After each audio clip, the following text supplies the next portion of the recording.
Swayam Prabha. Digital India. Educated India.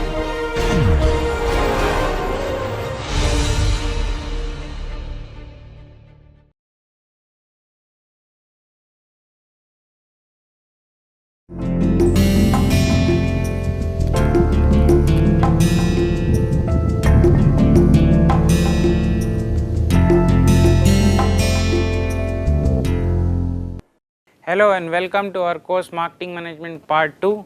I am Shashi Shekhar Mishra and I am offering this course along with my senior colleague Professor Jayanta Chatterjee. We are discussing about brand management and this is week 3 session 4.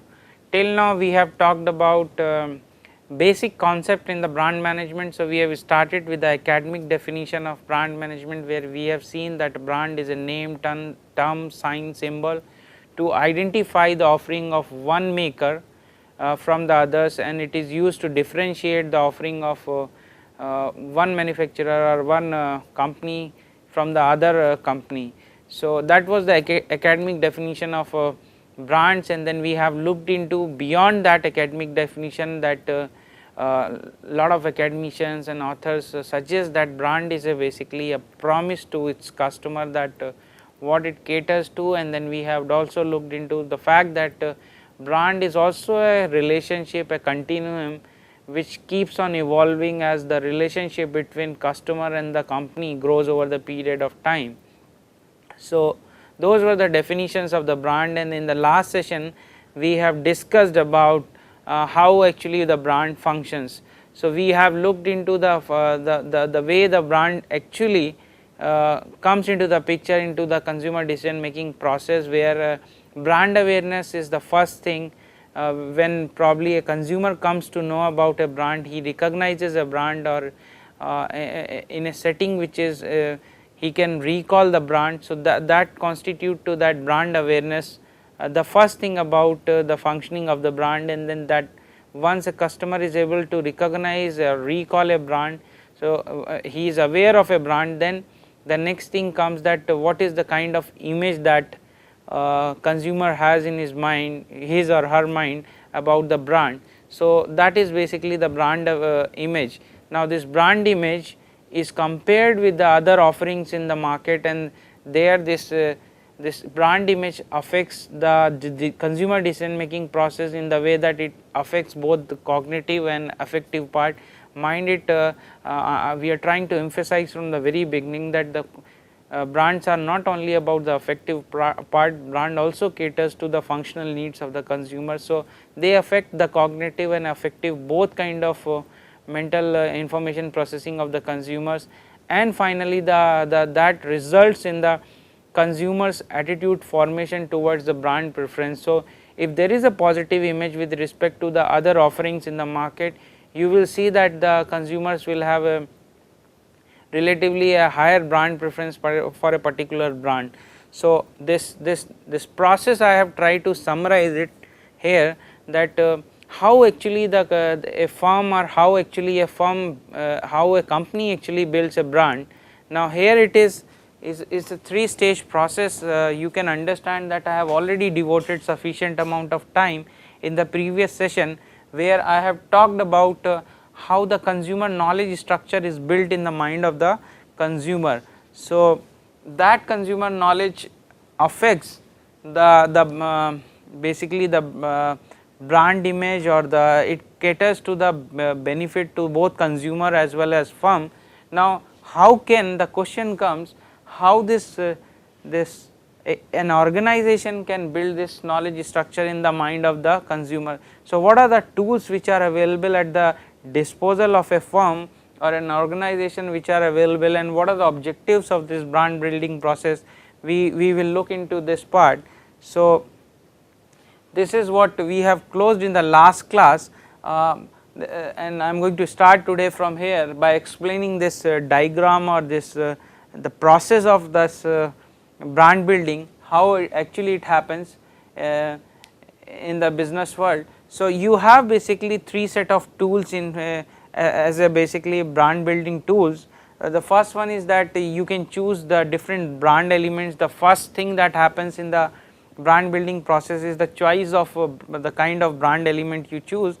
Generally you have these 6 brand elements with you, where you can have the choices, where you can make certain selections and make an impact or try to build the brand. So, brand name, the logo, symbol, character, packaging, slogan, they comes inside this choosing brand elements.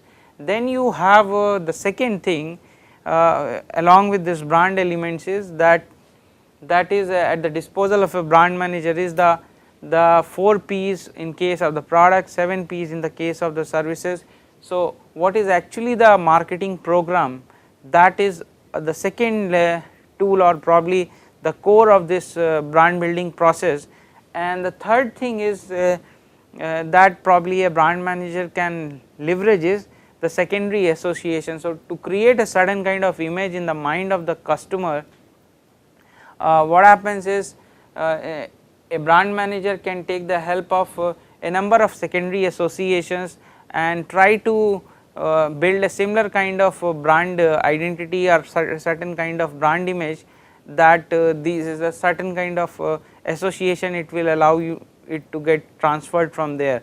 So, inside this secondary association we have the company, country of origin, channel of distribution, the co-branding, and then endorser and the event. These are basically the what do you say, the secondary association that can be leveraged to create a certain kind of brand identity.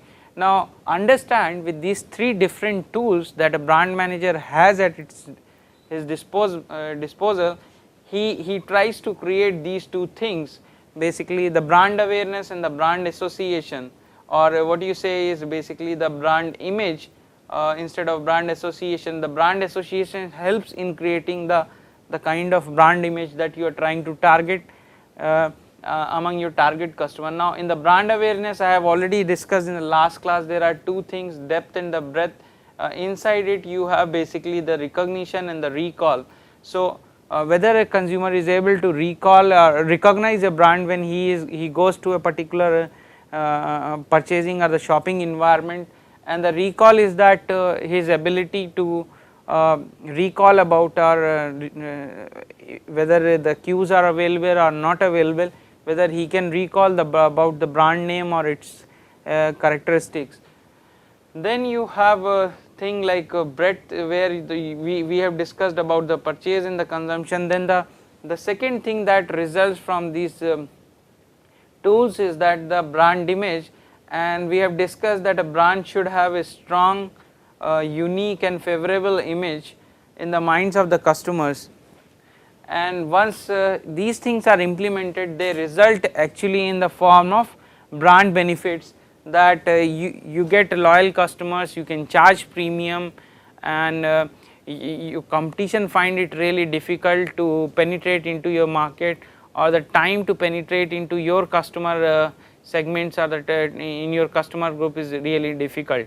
So, this was basically the overview of the entire process. Now, I am going to talk about each one of them in detail, that the tools which I was talking about, which are at the disposal of the brand manager. Now, choice of the brand elements basically is the first thing. The second thing is the marketing program, and how the brand is integrated in this marketing program. So, how your 4 P's are reinforcing the branding that you are intending to achieve, that is the second thing. And then the third thing is employing the secondary associations. Now, talking about choosing the brand elements, the first thing is that in the brand elements is the brand name, which is an important thing.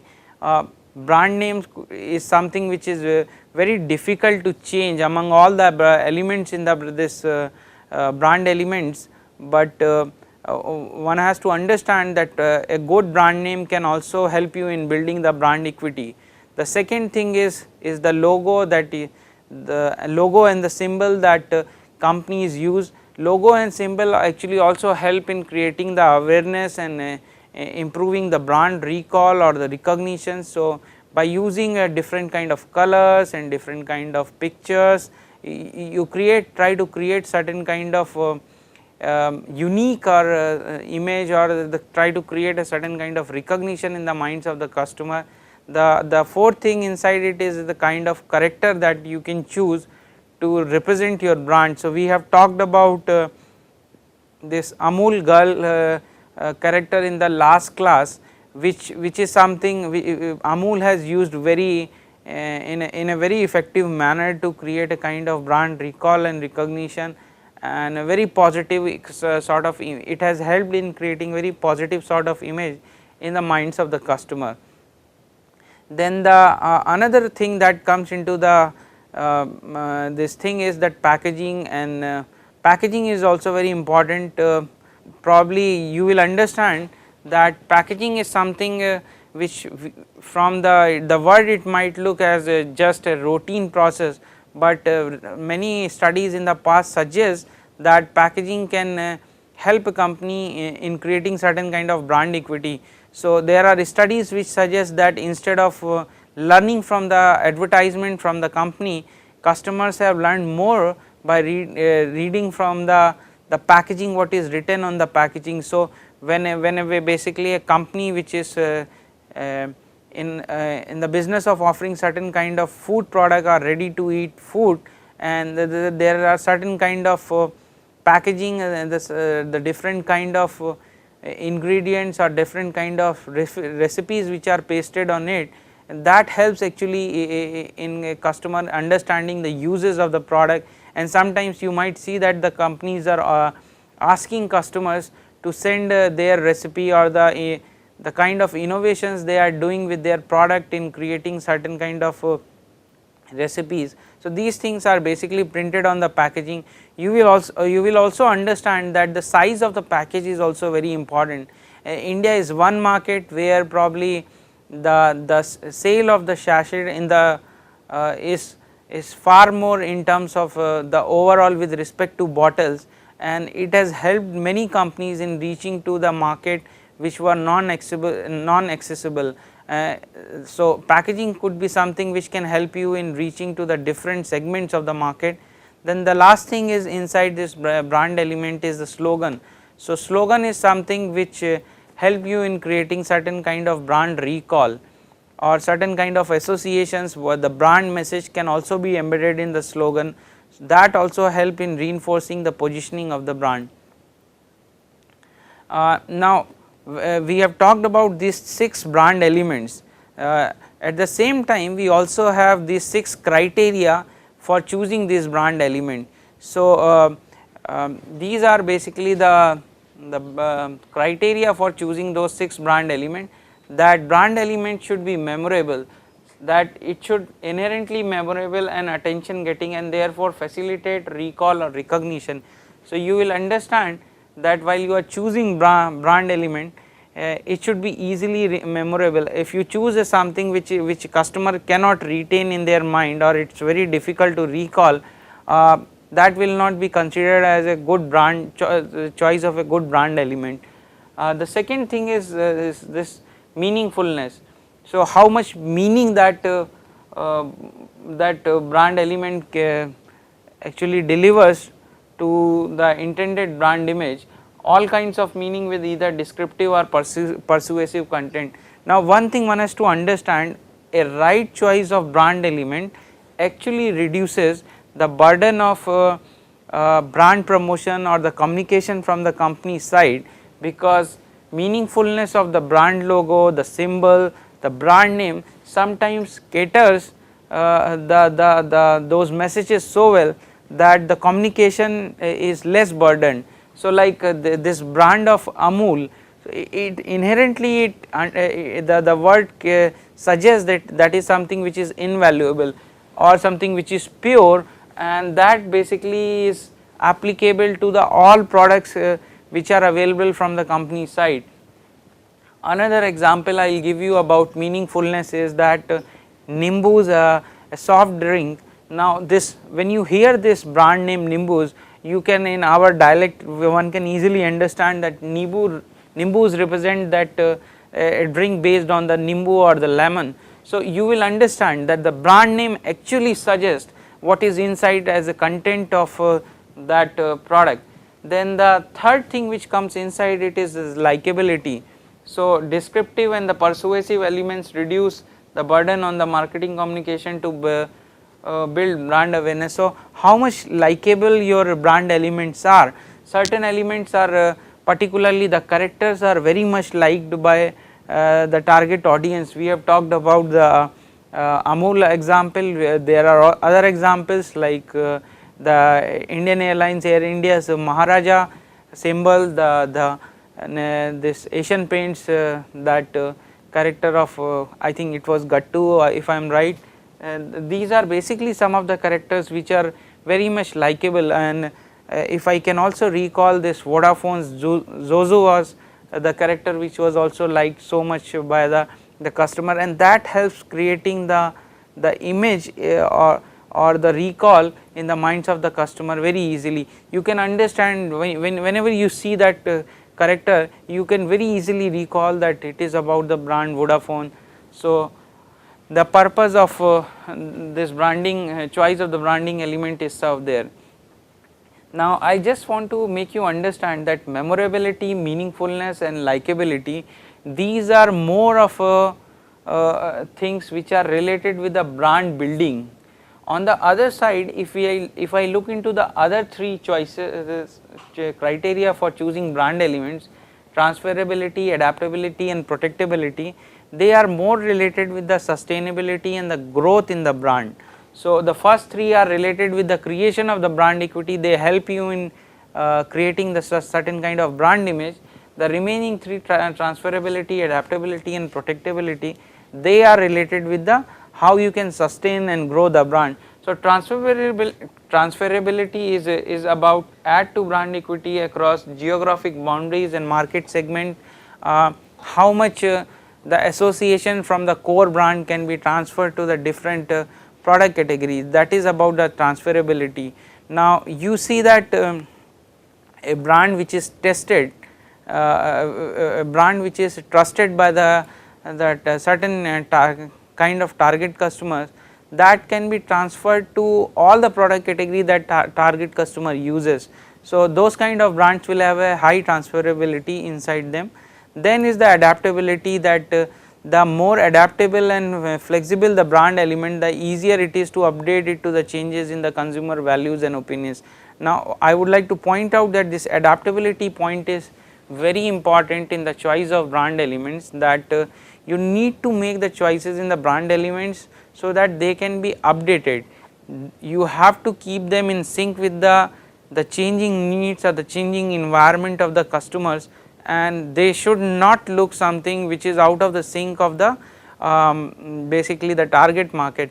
So if your product is targeted to youth and some of your brand elements looks very classy or sometimes very old fashioned, that may not be something which will work with your customers. The last thing in this choice of brand element one has to keep in mind is this protectability, that you can protect your the brand elements. You should have the legal protection, you can register them in all possible markets where you operate, and you should also try not anybody to infringe your intellectual property rights like brand name or the logo or the symbol. So those legal battles needs to be fought vigorously. So these are the criteria for choosing the brand elements. Now talking about this developing marketing programs, one has to understand that marketing programs, the core thing, the core element of or the tactical part of the marketing strategies, they also help you in attaining the certain kind of brand equity or the certain kind of brand image you are trying to achieve. So your product is actually represent what brand is making as a promise. So brand essence, brand promise is being delivered by the product. If the product does not matches with the expectation of the customer, whatever intended your brand image, that you are not going to achieve anymore. So the second thing is the price. So depending on the kind of brand you are, your price should also reflect that. If you are a brand which is a premium brand, but if the prices are like any other offering in the market, then the price is not in sync with the brand image that you are trying to. So, if a premium brand, it has to come at a premium price. Similarly, if it is a mass brand, it has to come at the price level which is affordable to that masses. Then the third element that is place is also something which reinforces the certain kind of brand equity or the certain kind of brand image. So, you will understand that depending on what kind of product it is, you have to make it available to places where those kind of customers are that kind of positioning actually require it. So, you can understand a product which is premium or which is something which is exclusive cannot be made available to a basically a wider channels or all possible channel. That premiumness of that offering should be maintained even in the place also. And the promotion, we have discussed so many times that promotion or the communication message and its delivery, that also helps you in creating the kind of brand identity or the brand image that you are targeting.